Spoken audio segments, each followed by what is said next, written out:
Register your own domain at seniorgeek.net. Yes, you can register your very own domain. I'm looking at peanutsqueak.com here for some reason. Again, I don't know where this comes from. I do know I want to register this domain, perhaps to slap it onto a website eventually. Anybody can do this. You can register your own domain. You can do so by finding a registrar. And you can search for registrar wherever you are, and you will see that there are hundreds, thousands of them around the world. I've chosen GoDaddy.com here as an example. This is not necessarily an endorsement of GoDaddy, although I've been doing business with them for many years.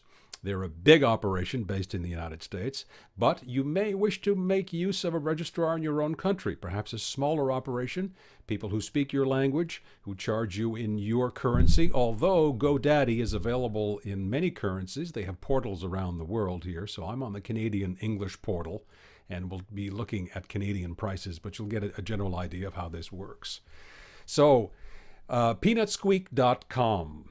You'll find a search domain line or field on practically every single registrar site you will see. And just below here, you'll see examples of prices, a .com domain. And if you want more information as to what a domain is and a top-level domain, please see my segment on that particular subject. But in this case, a .com domain will cost you about $15. A .ca, which is a Canadian domain, will cost you as little as $5, although you need a Canadian presence. You have to be a resident of the country to have access to a .ca. Again, the regulations like that one may apply where you are in the UK or Russia. .ru, .uk, .cn in China, all these things apply. Check the registrar's fine print and you'll see how that works. There are also what are called the newer top-level domains or the newer suffixes. I'm using the word suffix here simply for clarity. You'll see there's a .life option here for $6.20. There's a .store, S-T-O-R-E, for $12.42. Now be careful when you choose your domain. Let's see what we have here for Peanut Squeak. You need not enter the entire domain name you seek. Just enter the prefix, if you will, before the .com or the .ca and click Search Domain, and you'll see all the options that are available to you. Now, GoDaddy, for some reason, is featuring peanutsqueak.co as their top option here. I'm not quite sure why, but you have the option of purchasing this for $17. .co is one of the newer suffixes or the newer top-level domains. But just below, you can see that peanutsqueak.com is available, as are .net and .org. These are the original .com, .net, .org original top-level domains. And I remind you that about 50% of the domain names on the web right now are .com. So people are still attracted to that particular combination. So you may wish to opt for that. Now let's look at the other options that are available. There's peanutsqueak.ca here for as little as $4.99. I mentioned some of the regulations regarding that earlier. Here's your .com at $15. There's a .live for as little as $3.72, and it goes on and on. Now, keep in mind that if you opt for something quirky like peanutsqueak.live, again, people are accustomed to the .coms, but if you're going to use something quirky like .live and you're going to use it as an email address, and just as a sidebar, a lot of these registrars or operations offer email only because you're not under any obligation to make use of a domain name or domain names you purchase. You can simply park them and sit on them as long as you like. And in some cases, you may wish to use them simply with email. So if you use peanutsqueak.live, for example, info@peanutsqueak.live, be aware that many of the larger websites, banking websites, government websites, and the like, do not recognize these newer top-level domains. They only recognize the .coms and the .nets and things like that.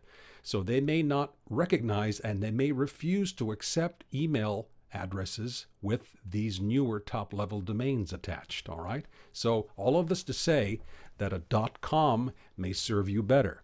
Now, let's take a look at other options as we come down. Now, again, be careful with the wording here. You see peanutsqueak.org here, and then all of a sudden it becomes peanutmeat.com and peanutsqueal.com.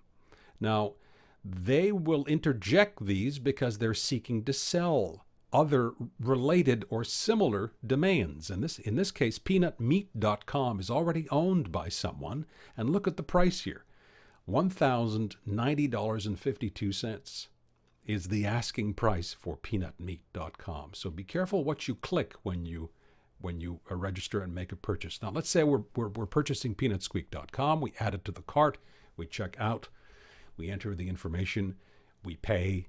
And then the registrar sends you an email or a couple of emails to confirm, yes, this is your property and you have it for X number of years. You can register for a 1-year period or several years at a time. Now, keep in mind that once you register, once you enter information, this information becomes public, okay?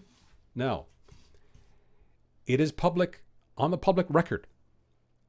You can search for who is, and I'll demonstrate how this works now. The Internet Corporation for Assigned Names and Numbers is what ICON here stands for. It's one of the authorities. Again, it's a rather convoluted, complicated group of organizations that oversee domains and the web and what have you. But this is one of the top tier organizations. And I remind you that once you register a domain, it becomes unique to you. It is unique in the world, okay? But it is also public. So the information you enter becomes public. Let's take a look here at a well-known domain name, facebook.com. And this who is, and there are several who is databases or who is portals that give you access to this database, will provide you with the publicly available information about whom owns or whom has registered a given domain name. Yeah, and you can enter any information in here you like. So let's do a quick lookup. And now they're asking for some security information. This is security in the sense that they want to make sure that the person is a person who's looking in on this and not a machine. That's why you have to fill out frequently on many websites what they call the CAPTCHA codes that you see. That's to make sure that the database isn't being accessed by automated systems. And here we are. This is facebook.com. This is the information, the public information. Facebook Inc., with the mailing address, Willow Road, Menlo Park, California, with a telephone number, a fax number, and a whole bunch of technical information about the domain.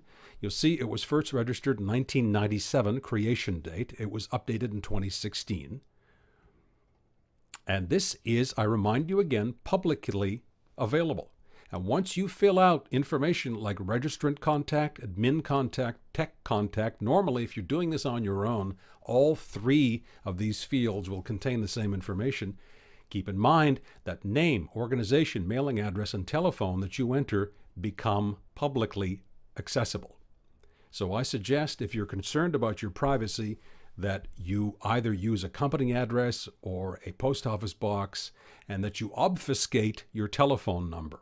That's what I normally do, is I put in a bogus number, 1, 2, 3, 4, 5, 6, 7, 8, 9, 10, or what have you, and that at least provides some privacy. If you are concerned about all of these details, any of these details, you can pay an extra fee.